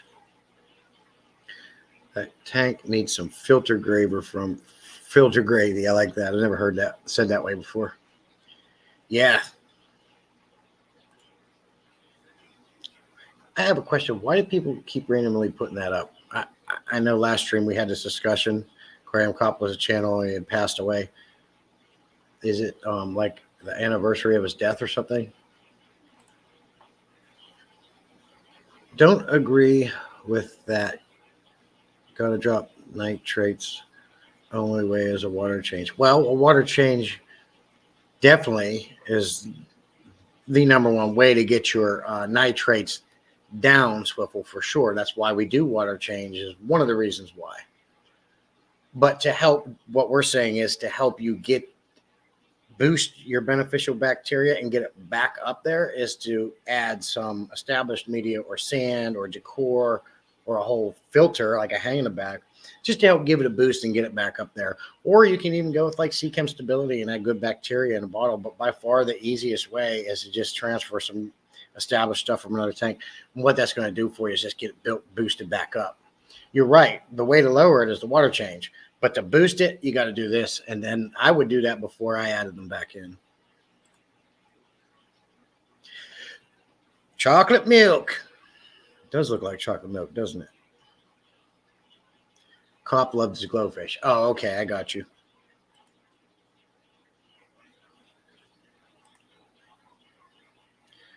Wouldn't psychologia only help with the nitrates and was that a typo?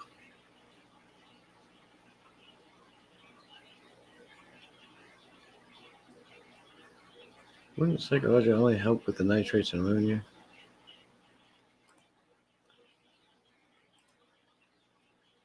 He was the glowfish king.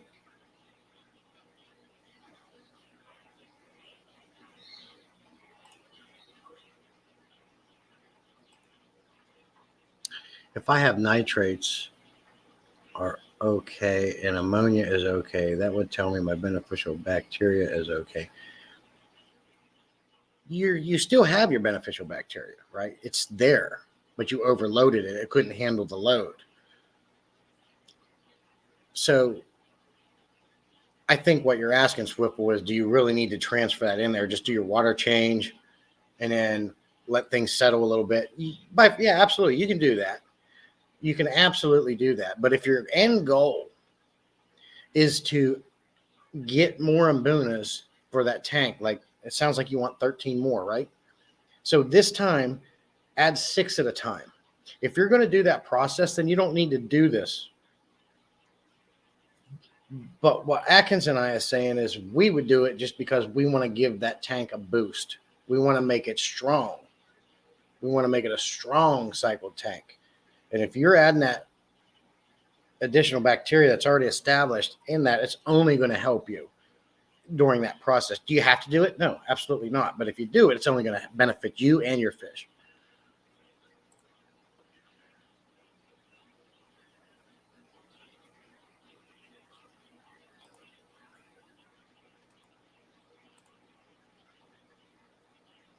I learned a new word today. Okay. Yeah, do it any way you want, man. But the tank is empty and I want to clean and restock. So what do you mean, Swift? You're starting over from the beginning, or like a whole new slate, or just leaving what you have in there and cleaning it and going to restock it type of thing? Hey, Kayla, appreciate you coming in. Good to see you. This has been a great live stream.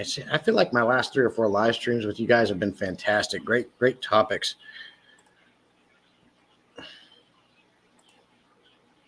Really enjoy talking with you guys on Saturday mornings. I appreciate you all coming in and chatting with me. Really fun.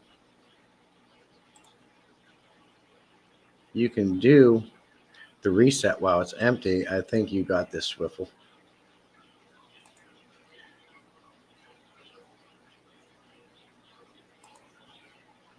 Yeah, just like my dirted tanks I set up recently, and most recently this 20-gallon long. Put the dirt in, all the sand in there. I had to get some all-purpose sand from because I didn't have enough, but I did put a couple solo scoops of sand from my Oscar tank and put it in there. I also I moved a hang on the back filter on there to instantly cycle it. It was insta cycled day one. Put the fish in there. Now I can already take those off and let it be a filterless tank. My plants are growing; they're taking care of business. But there was no waiting period. I knew that I had mature bacteria in there doing the job. And I haven't had an issue with, now, mind you, it is a lightly stocked small tank. But the fish have been in there day one. The nitrates don't go over 5 ppm. Okay, Swiffle. Yeah, just you'll be fine. You can do that. I understand what you're talking about. But in the future, add 6 at a time. For medium-sized fish like Mbunas can get up to 6 inches, some a little smaller, maybe some a little bigger. You're only going to want to do 6 at a time. Large fish, 1 at a time. Small fish, you can do a lot more, obviously. Just don't overload your bacteria. I think you'll have better luck. I don't know about you guys. I know some people are against product, but there are a few products that I have to and do use. Seachem Prime. I don't use Seachem Stability much anymore because I just can insta-cycle like we've been discussing. But one of my favorite things also to have is Seachem Stress Guard. One, it helps reduce stress, add that slime coat back in the fish, but it also acts as a peroxide for fish. So if there's any wounds, it binds to them proteins and helps disinfect and heal them. So Seachem Stress Guard is one thing I do like to add into the tank anytime I have new fish going in. And I might throw a cap forward too with the stability in just to help give my beneficial bacteria a boost. But you can do that with established media that you already have from a tank. No, thank you, MITB.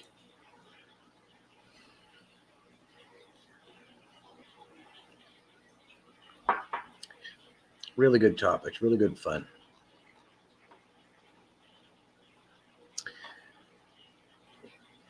May 14th, my Tank and Tuesday live stream.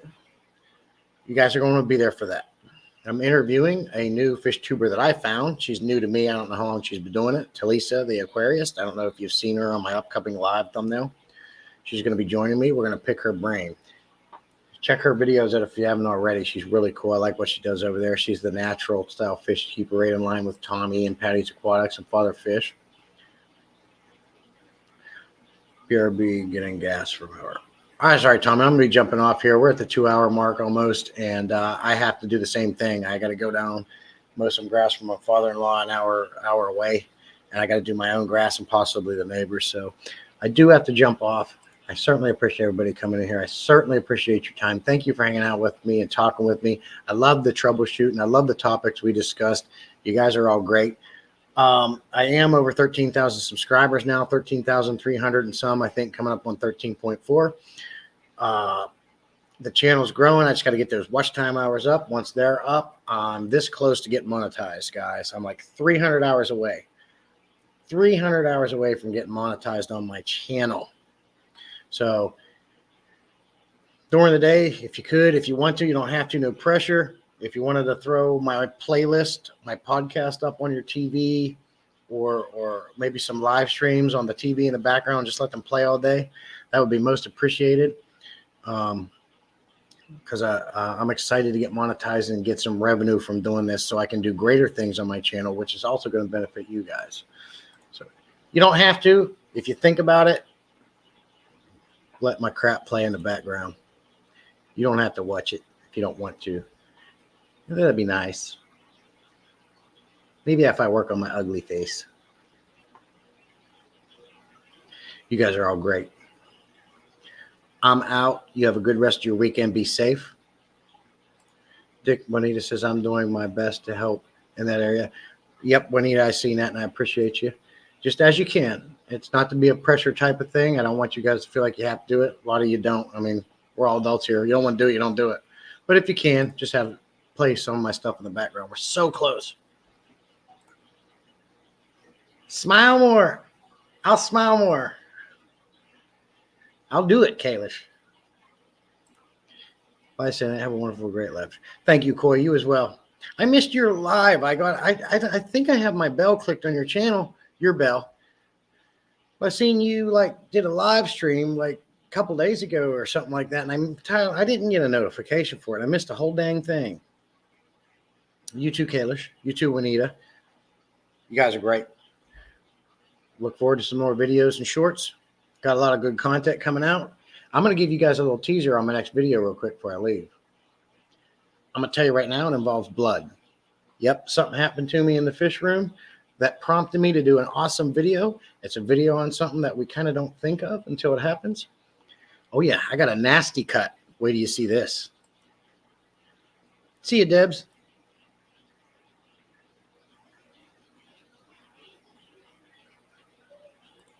Yeah, there was blood everywhere. Luckily, I didn't get it in the aquarium, though.